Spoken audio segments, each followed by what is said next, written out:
अहमदाबाद की रहने वाली कावेरी जी के बेटे अंशुमन की शादी जब से दिव्या के साथ हुई थी, तब से कावेरी जी के तो वारे न्यारे हो गए थे और दिव्या को भी बहुत ही अच्छा खाना बनाना आता था।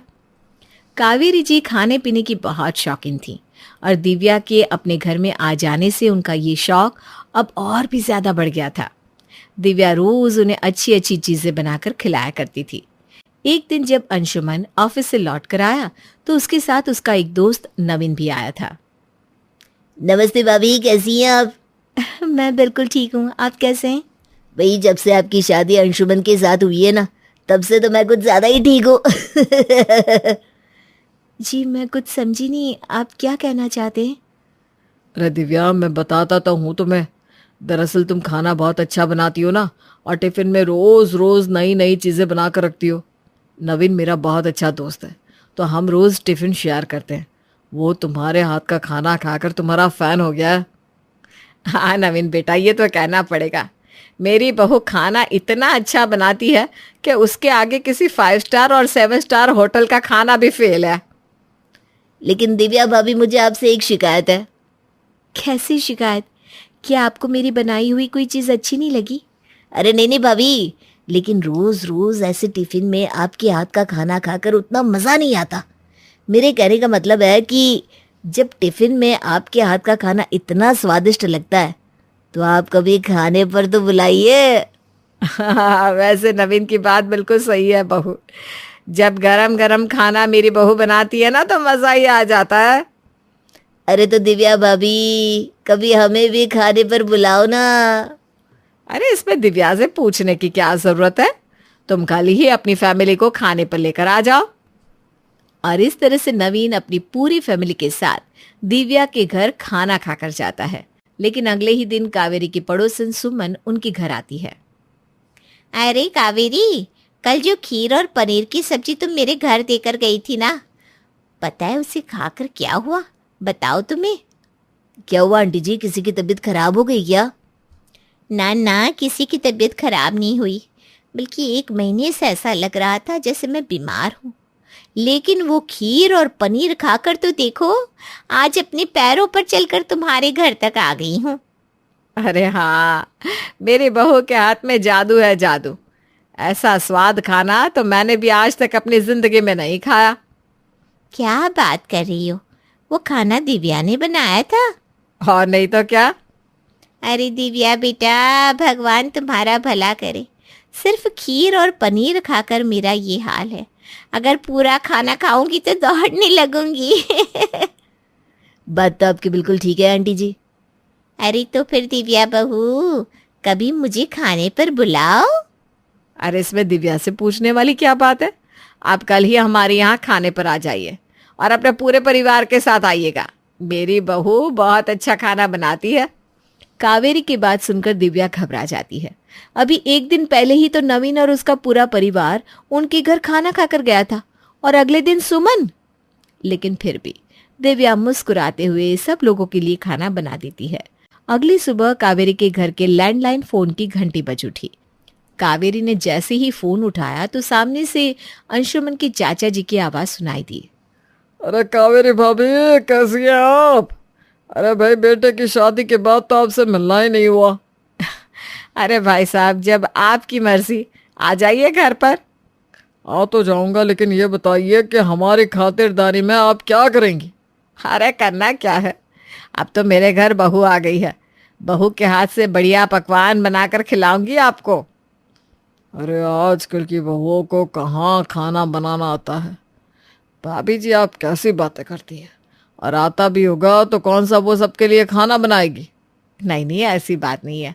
आप शायद जानते नहीं, दिव्या इतना अच्छा खाना बनाती है कि जो भी उसके हाथ का खाना खाता है ना, वो बार बार घर खाना खाने आता है। आप सच कह रही है भाभी जी? वैसे सच ही कह रही होंगी, वरना कोई अपनी बहू की तारीफ थोड़ी ना करेगा।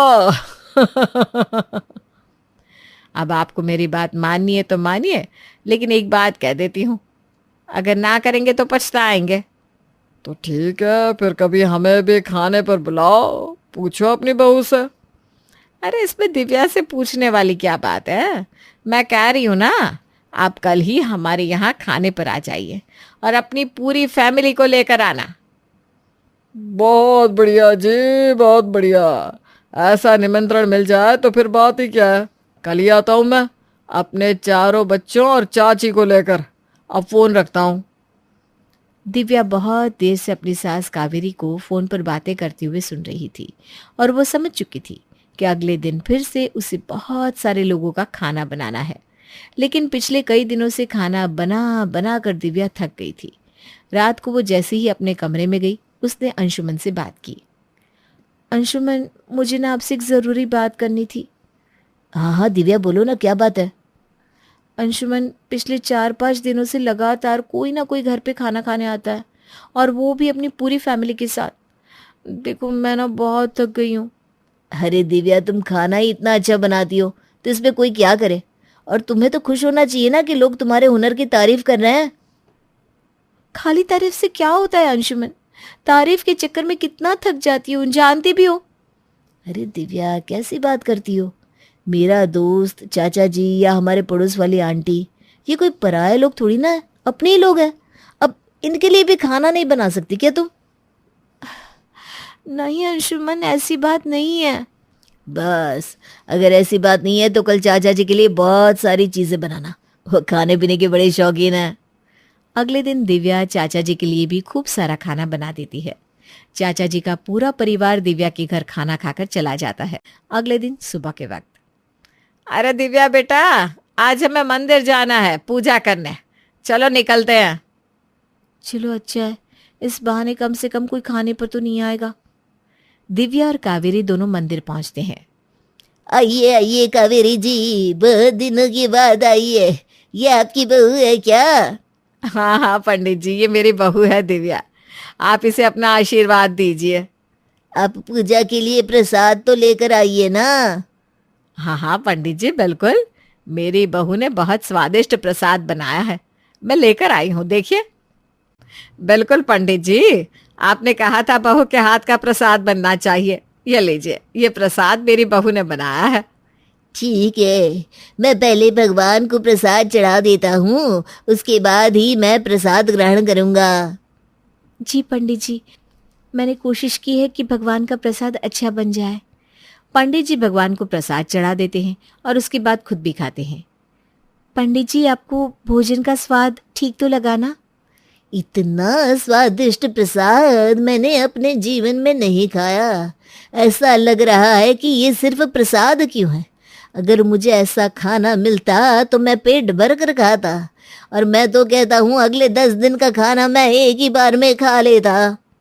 पंडित जी, ये तो मेरी बहू के हाथों का जादू है, वो बहुत स्वादिष्ट खाना बनाती है। अगर ऐसी बात है तो कभी हमें भी खाने पर बुलाइए।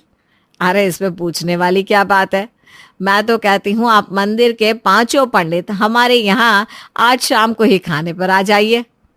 क्यों बहू रानी, तुम्हें कोई तकलीफ तो नहीं ना?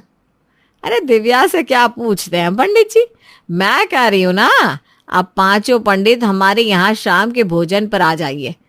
हम लोग ना जल्दी घर जाते हैं, आप लोगों के भोजन की तैयारी जो करनी है। और इतना कहकर कावेरी दिव्या के साथ घर लौट आती है। लेकिन अब दिव्या को कावेरी पर गुस्सा आने लगा था।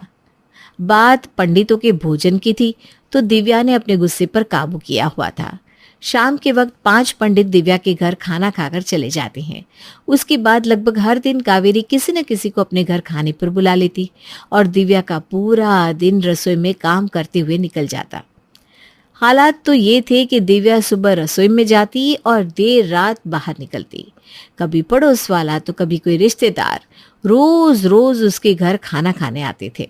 और फिर एक दिन फिर से दिव्या ने अंशुमन से इस बारे में बात करने की कोशिश की। अंशुमन, ऐसा लगता है जैसे मैं किसी होटल में काम करती हूँ, पूरा दिन सिर्फ खाना ही बनाती रहती हूँ। तो तुम कहना क्या चाहती हो दिव्या? तुम हाउस वाइफ हो और हाउस वाइफ यही सब काम तो करती है।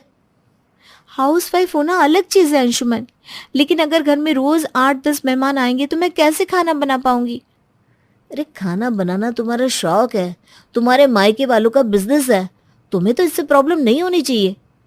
मुझे प्रॉब्लम नहीं है अंशुमन, लेकिन किसी को भी खाने पर बुलाते हैं तो ज्यादा से ज्यादा महीने में एक बार या कभी कोई 6 महीने में एक बार, लेकिन यहाँ रोज और कभी कभी तो सुबह शाम अलग अलग लोग खाने पर आते हैं। देखो दिव्या, मुझे नहीं लगता कि इसमें कुछ गलत है। बाकी तुम जाकर मम्मी जी से बात कर लो, वो तुम्हारी सास है, वही तुम्हें समझा सकती है। दिव्या समझ गई थी कि अंशुमन उसकी कोई बात सुनने को तैयार नहीं है, लेकिन अब दिव्या के दिमाग में एक बहुत ही अच्छा आइडिया आ चुका था और वो बस उसे काम में लेने का इंतजार कर रही थी। अगले दिन सुबह के वक्त कावेरी मुस्कुराते हुए दिव्या के पास आई। अरे दिव्या बहू, सुनो तो जरा। हाँ हाँ मम्मी जी, बताइए ना, आज कितने लोगों के खाने का ऑर्डर है? क्या मतलब?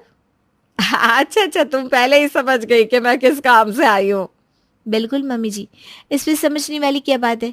आप मुझे ये कहने आई होंगी कि आज 8, 10 या 12 लोग खाने पर आने वाले हैं, तो बताइए ना मम्मी जी, कितने लोग आ रहे हैं?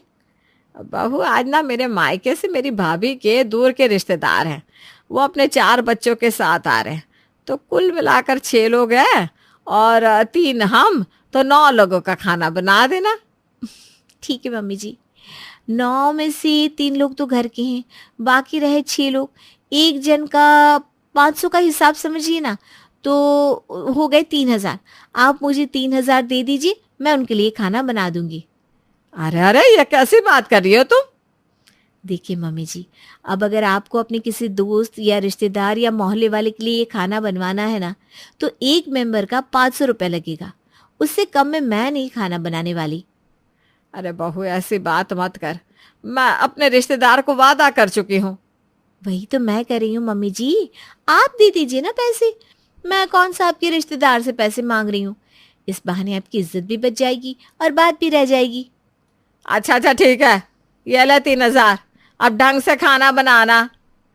कुछ दिनों के बाद दिव्या और कावेरी दोनों ही बाजार जाने के लिए अपने घर से निकली तो सामने से उनकी एक और पड़ोसन सुमित्रा नजर आई। अरे भाई कावेरी, बहुत दिन हो गए भाई, तुमने अपने घर पर दावत नहीं रखी?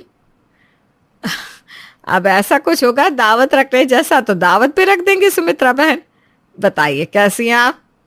अरे सुमन बता रही थी कि तुम्हारी बहू दिव्या बहुत अच्छा खाना बनाती है। क्यों दिव्या? जी आंटी जी, मैं बहुत ही अच्छा खाना बनाती हूँ और मैं ना हर तरह की डिशेस बना लेती हूँ। बताइए ना, आपको क्या खाना पसंद है? अरे ऐसा क्यों पूछ रही है? क्योंकि थोड़ी देर बाद आप कहेंगी कि अगर दिव्या खाना बनाती है तो हमें कभी खाने पे बुलाओ ना, और फिर मम्मी जी बोलेंगी हाँ हाँ क्यों नहीं, अब कल ही हमारे घर पूरे घर वालों के साथ खाना खाने आना, और फिर मैं आपके लिए खाना बनाऊंगी। अरे वाह वाह वाह, तुम तो बहुत ही इंटेलिजेंट हो। मैं भी चाहती थी कि सुमन की तरह मेरा भी पूरा परिवार तुम्हारे घर तुम्हारे हाथ का खाना खाने आए। अरे जरूर आंटी जी, इसमें सोचने वाली क्या बात है। लेकिन एक बार मुझे कावेरी से तो पूछ लेने दो, आखिर में वो तुम्हारी सास है। क्यों कावेरी, हम तुम्हारे घर खाना खाने आ सकते हैं ना? अब देखो तुम्हारी बहू खुद आगे से चलकर न्योता दे रही है। अरे आंटी जी, इसमें मम्मी जी से पूछने वाली क्या बात है, मैं हूं ना। आप सब लोग कल हमारे घर पर खाना खाने आइए, और मैं तो कहती हूँ कि अगर आपकी कोई फ्रेंड या उनकी फैमिली है ना, तो आप उन्हें भी साथ में ला सकते हैं। अरे वाह वाह वाह कावेरी, तुम तो धन्य हो गई ऐसी बहू पाकर। किसी को नहीं मिलती ऐसी बहू। मैं कल ही आती हूँ। हाँ, मेरी मौसी की बेटी और उनका परिवार भी आया हुआ था, तो उन्हें भी लेकर आती हूँ। वैसे आंटी जी, कुल मिलाकर आप लोग कितने होंगे? ऐसा क्यों पूछ रही है बहू? कोई परेशानी हो तो हम नहीं आते। अरे नहीं नहीं आंटी जी, अब देखिए कितने लोग हैं ये तो आपको बताना पड़ेगा ना, वरना मुझे पता कैसे चलेगा कि मैं कितना खाना बनाऊं। मैं तुम्हारी बात समझ नहीं पाई थी ना, इसलिए। देखो बेटा, कुल मिलाकर ना 10 लोग हो जाएंगे हम। इतना कहकर सुमित्रा वहां से चली जाती है। क्या जरूरत थी उनको और उनके रिश्तेदारों को खाने पर बुलाने की? अरे मम्मी जी, 10 लोगों का मतलब समझती हैं आप? पूरे 5000 की कमाई होने वाली है मेरी कल तो। लेकिन जेब तो मेरी कटेगी ना, और इतने सारे बर्तन। अरे मम्मी जी, बर्तनों का क्या है, बर्तन आप धो देना। वैसे भी आप सबको खाने पर बुलाती थी तो मैं तो पैसे भी नहीं लेती थी और बर्तन भी धोती थी। कावेरी अब समझ चुकी थी कि दिव्या उसकी चाल उस पर ही चल रही थी।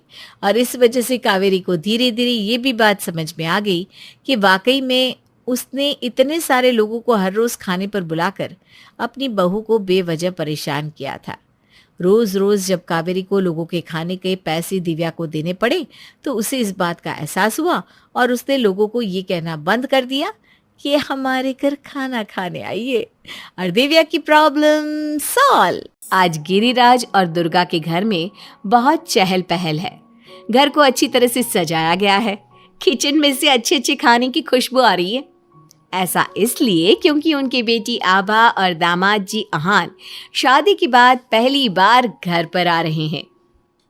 हिमांशी, बहू जल्दी से सारा काम कर लो, आभा और दामाद जी आने ही वाले हैं। कुशल बेटा, तुम सारा सामान तो ले आए हो ना?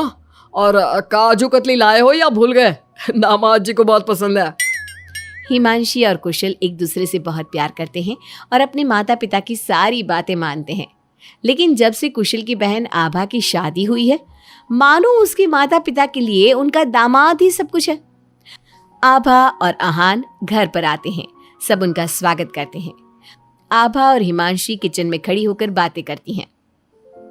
आभा, कैसे है तुम्हारे ससुराल वाले? तुम्हारा मन तो लग रहा है ना वहां?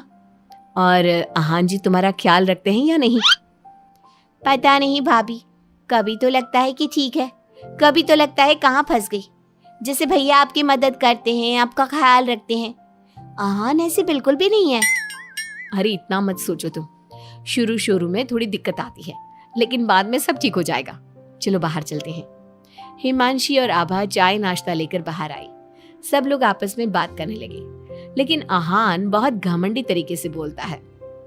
आपका घर तो बहुत बड़ा है ससुर जी, आपका और कुशल का बिजनेस भी बहुत अच्छा चल रहा है, तो आप लोगों ने दहेज देने में इतनी कंजूसी क्यों की? अरे दामाद जी, कैसी बात कर रहे हो? आपके परिवार ने जिस जिस चीज की मांग की थी वो सब हमने आपको दिया है। अगर किसी चीज की फिर भी कमी रह गई है तो बता दीजिए। कुछ चीजें बिना मांगे भी तो दी जा सकती है ससुर जी। अहान, अगर तुम्हें कुछ और चाहिए तो बता दो, हम तुम्हारी सारी इच्छा पूरी करेंगे। अहान प्लेट से बिस्किट उठाकर बोलता है। मांगने से दिया तो क्या दिया, वैसे भी आप लोग मेरी डिमांड कभी पूरी नहीं कर पाओगे। आभा और अहान अपने घर चले गए। उनके जाने के बाद कुशल कहता है, मम्मी, हमने आभा की शादी गलत घर में तो नहीं कर दी? अहान और उसके घर वाले तो लालची लग रहे हैं। अरे चुप कर तू, दामाद ऐसे ही होते हैं, तेरी तरह नहीं कि तूने अपने ससुराल वालों से कुछ नहीं लिया और हर समय अपनी पत्नी से चिपका रहता है। ऑफिस से थका हारा आता है और अपनी पत्नी के साथ घर के कामों में मदद करता है।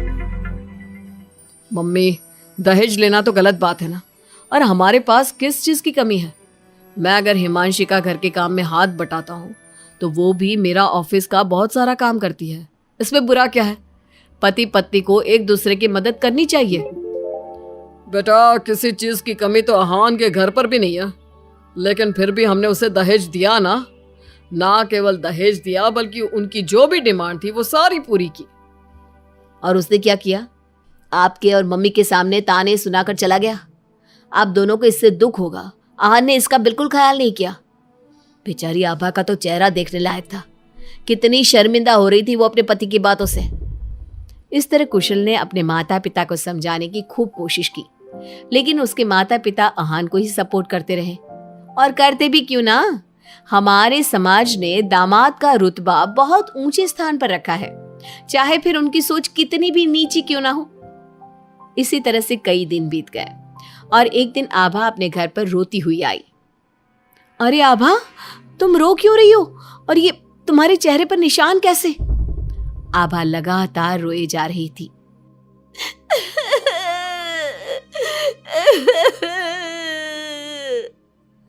अरे बता मेरी बच्ची, क्या हुआ है तुझे? मत रो इस तरह, मेरा तो दिल बैठा जा रहा है। क्या हुआ है बेटा? हिमांशी और दुर्गा के बार बार पूछने पर आभा ने बताया, मम्मी, मुझे अहान ने बहुत मारा है। क्या? दामाद जी ने तुझ पर हाथ उठाया? लेकिन क्यों? वो रोज शराब पी कर आते हैं और मुझे मारते हैं। लेकिन आज तो उन्होंने हद ही कर दी। क्या अहान जी शराब पीते हैं? ये बात तो उनके घर वालों ने बताई नहीं थी। अरे कौन अपने बच्चों की कमियां बताता है? आने दे तेरे पापा को, वही बात करेंगे अहान और उसके घर वालों से।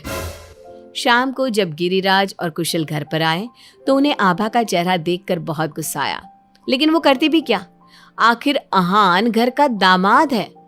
पर आभा के चेहरे पर चोट के निशान देखकर कुशल से चुप नहीं रहा गया। कुशल ने फोन करके अहान से बात की। अहान, तुम्हारी हिम्मत कैसे हुई मेरी बहन पर हाथ उठाने की? तुम्हारी बहन घर में किसी की बात नहीं सुनती, जो उसके मन में आता है वही करती है। अब तुम ही बताओ मैं कैसे चुप बैठ सकता हूँ? अगर वो किसी की बात नहीं सुनेगी तो तुम उस पर हाथ उठाओगे? मैं तुम्हारी तरह नहीं कि अपनी पत्नी के पीछे पीछे घूमता रहूं। अगर तुम्हारी बहन जरा भी टेढ़ी चली ना तो मैं उसे इसी तरह से मारूंगा। ये बोलकर अहान ने फोन काट दिया। ये सुनकर कुशल को बहुत गुस्सा आया। कुशल ने कहा, अब आभा अपने ससुराल नहीं जाएगी। आपने उसकी शादी गलत इंसान से कर दी। वो आदमी आभा के लायक ही नहीं है। अरे पागल हो गया है क्या? अपनी शादीशुदा बहन को घर पर बिठाएगा? लोग क्या कहेंगे? मम्मी, आपको अपनी बेटी की चिंता है या लोगों की? अहान हमारा दामाद है और घर में छोटे मोटे झगड़े तो होते ही रहते हैं। हमें इन बातों पर ध्यान नहीं देना चाहिए। हम अहान के माता पिता से बात करेंगे। आभा को अहान बिल्कुल पसंद नहीं था, लेकिन उसके माता पिता समाज के डर से उसे बार बार अहान के घर पर भेज देते थे। इस बार भी आभा को अपने ससुराल जाना पड़ा। एक दिन हिमांशी की तबीयत खराब हो गई तो उसने घर का काम नहीं किया। तबीयत खराब होने का बहाना बनाकर सुबह से लेटी है। तुझे इस घर में जितना आराम मिला है ना, दुनिया में किसी बहू को कहीं इतना आराम नहीं मिला होगा। तेरा तो पति भी तेरे साथ काम कराता है। देख मेरी आभा को, बेचारी कितना पिटती है अपने पति से और सारे घर का काम खुद ही करती है। शाम को जब कुशल घर आता है तो हिमांशी उसे सारी बात बताती है। तुम मम्मी की बात का बुरा मत माना करो। मम्मी चाहती है कि मैं उनके निकम्मे दामाद की तरह बन जाऊं, जो अपनी पत्नी की बिल्कुल भी इज्जत नहीं करता। लेकिन मैं ऐसा नहीं बन सकता। कुशल ने हिमांशी का बहुत ख्याल रखा और वो जल्दी ही ठीक हो गई। वहीं अहान आभा के साथ बहुत बुरा बर्ताव करता था। आभा के माता पिता ना तो आभा की बात सुनते और ना ही कुशल की। एक दिन अहान किसी काम के सिलसिले में शहर से बाहर गया हुआ था। वो जिस होटल में रुका था वहां उसे अहान दिखा। अरे ये तो अहान लग रहा है, मगर इसके साथ ये लड़की कौन है? कुशल ने वहां कुछ लोगों से पूछताछ की तो उन्होंने बताया, ये तो अक्सर इस होटल में अलग अलग लड़कियों के साथ आते हैं, लेकिन आप ये सब क्यों पूछ रहे हो? कुशल बिना कुछ बोले वहां से चला जाता है और घर आकर सभी को ये बात बताता है, लेकिन उसके माता पिता को तो इस बात से भी कोई फर्क नहीं पड़ा। अरे बेटा, इस बात को यहीं खत्म कर दो। हम अहान से क्या कह सकते हैं? आखिर वो हमारे घर का दामाद है। बेटा देख, ये बात ना आभा को मत बताना, नहीं तो उसे बहुत बुरा लगेगा। आप दोनों किस मिट्टी के बने हैं? दामाद दामाद कहकर आपने उसे सर पर चढ़ा दिया। मैं आपकी बहू के साथ अच्छा बर्ताव करता हूं तो आप मुझे झूरू का गुलाम कहते हैं। और अहान आपकी बेटी को जानवर की तरह पीटता है, अब तब भी उससे बात करने की हिम्मत नहीं करते। आप लोग बेटे और दामाद में इतना फर्क क्यों करते हो? बेटा, दामाद को तो सर का ताज समझा जाता है, हमेशा से ऐसा ही चलता आया है। अरे हमारे समाज ने ऐसे ही नियम बनाए हैं। चाहे वो आपकी बेटी के साथ कैसा भी बर्ताव करे, उसे जानवरों की तरह मारे पीटे। मम्मी, ये पुराने जमाने की बातें हैं। आजकल कोई पढ़ी लिखी लड़की इतना नहीं पीट रही जितनी हमारी आभा पीट रही है, वो भी सिर्फ आप दोनों की वजह से। मैं आज ही उसके ससुराल जाकर उसे सारी बात बता दूंगा और आखिरी फैसला उसका होगा। कुशल और हिमांशी आभा के पास जाकर उसे अहान की सारी सच्चाई बता देते हैं। आभा अपने भाई के साथ आ जाती है। घर आकर वो अपने पति को तलाक के पेपर भेजती है। हालांकि गिरिराज और दुर्गा अभी भी अपने दामाद के साथ है और तलाक के खिलाफ। उनको अभी भी समाज की चिंता है, बेटी की नहीं। नेहा के शौक बड़े निराले थे। दिखावा और शौफ उस पर भरा पड़ा था। एक दिन, अरे रीमा, ये क्या, कैसा स्वेटर पहना है? सिलाई कितनी मोटी है। मेरी माँ ने बनाया है ये स्वेटर। देखो इतनी सर्दी है लेकिन मुझे पसीने आ रहे हैं। ओ यार, आज के जमाने में कौन पहनता है माँ के हाथ का स्वेटर। अरे मैं तो कहती हूँ आज के समय में माँ के हाथ का खाना भी नहीं खाना चाहिए। देख मेरा स्वेटर देख। हाँ, आज ऑफिस में सारे तेरा ही स्वेटर देख रहे थे। वही तो, ऐसी चीज पहनो कि दुनिया देखे। और बात भी कर रहे थे कि न जाने कैसे इतने पतले स्वेटर में सर्दी रोकी होगी बेचारी ने। बात भी सही थी। फैशन के नाम पर बेचारी नेहा सारा दिन कड़कड़ाती ही रह गई। नेहा की शौफ और खुद को फिट रखने की आदत उसकी कमाई से भी ज्यादा महंगी थी। ये लीजिए मैडम, इसे लेने के लिए तो आपको एक बार भी सोचने की जरूरत नहीं है, क्योंकि 3,000 में ये आपको पूरे 6 महीने तक साफ और गोरी निखरी त्वचा देगा। देखिए, दिखाया ना सैंपल मैंने आपको। हाँ, लेकिन थोड़ा महंगा है, पर चलिए इसके रिजल्ट्स अच्छे हैं, दे दीजिए। नेहा महंगी क्रीम लगाकर ऑफिस जाती है और सोचती है कि वो बहुत सुंदर लग रही है कि तभी वहां मनीष आ जाता है। हाय नेहा, हाय रीमा, क्या हाल है तुम दोनों के? अरे यार रीमा, तेरा चेहरा तो चमकता रहता है, जरा मुझे और नेहा को भी tips they they. O come on, मेरा नाम मत लो। देखो आज मैं कितनी गोरी और चमकीली लग रही हूँ। कितनी पुती पोताई सी शक्ल लग रही है तेरी। लग रहा है मानो कितनी क्रीम की लेयर लगा रखी है। यार रीमा, इसे नहीं सुनना, पर मुझे तो बता दे। अरे कुछ नहीं, बस रोज अच्छे से चेहरे को धोकर दूध वाली मलाई लगा लो चेहरे पर, खूब फ्रूट्स खाओ और पानी जमकर पियो, देखो चेहरा कैसे खिलता है।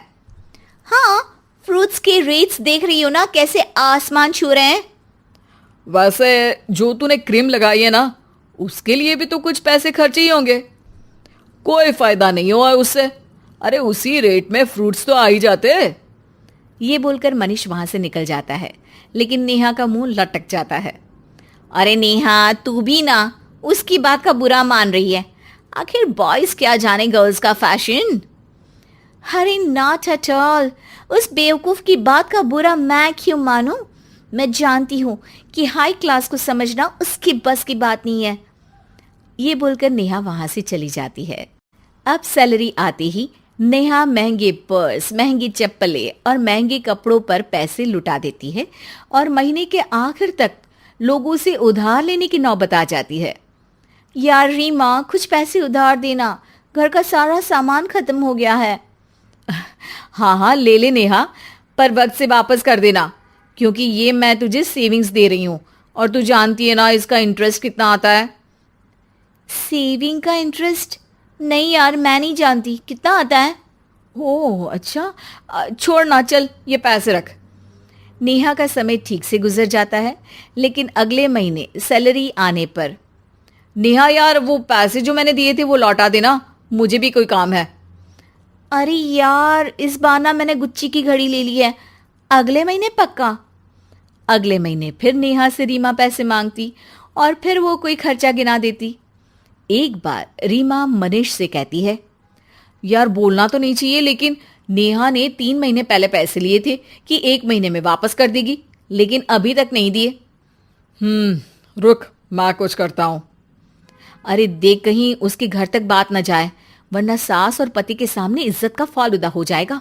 वहीं नेहा घर पर, सासू माँ, आज खाने में मैंने ब्रोकली और ब्राउन राइस बनाए हैं। अरे बेटा, ये सब मैं नहीं खा पाती हूँ, तू तो बस सिंपल रोटी दाल ही दे दे। हाँ नेहा, क्या ये तुम रोज रोज खिलाती हो? हमें इसका टेस्ट पसंद नहीं है। अरे लेकिन यही ट्रेंड में चल रहा है। क्या करते बेचारे माँ बेटे, नेहा की आदत से वो भी परेशान थे। अगले दिन नेहा ऑफिस आती है तो मनीष वहां आता है। अरे यार मनीष, ये क्या है तेरे हाथ में? बैग है पराड़ा का, आई होप तूने सुना होगा। यस यार, ऑफ कोर्स। और ये वाला तो 20,000 का है ना, मैंने ऑनलाइन देखा था। लेकिन ये सिर्फ 10,000 का है, क्योंकि मैंने इसे अमेरिका से मंगवाया है अपनी बीवी के लिए। मेरी बहन रहती है ना वहाँ, तुम तो जानती हो इंडियन करेंसी और डॉलर के बीच का अंतर। हाँ हाँ बिल्कुल यार, मेरे लिए भी मंगवा देना। अब देख यार, तुझे चाहिए तो तू रख सकती है, क्योंकि मेरी बीवी को स्टाइल कम पसंद आया था और वो इतने महंगे बैग लेने में विश्वास नहीं करती। उसका मानना है कि 10,000 का बैग खरीद कर 1,000 रुपये रखने से अच्छा है कि 1,000 रुपये का बैग खरीदे और 9,000 उसके अंदर रखे। हो, उसे फैशन का पता नहीं होगा। कोई बात नहीं, ये लो 10,000 और ये बैग मेरा।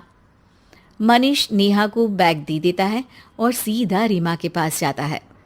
रीमा, ये ले तेरे पैसे जो तूने नेहा को दिए थे। अरे थैंक्स यार, लेकिन तू ये कैसे लेकर आया? मैंने लोकल बाजार से एक बड़े ब्रांड के जैसा दिखने वाला बैग खरीदा 200 रुपये में, और अमेरिका और ब्रांड के नाम पर नेहा को दे दिया। ऐसे तो वो तेरे पैसे वापस नहीं करती। फिर क्या था, रीमा और मनीष हंसने लगते हैं।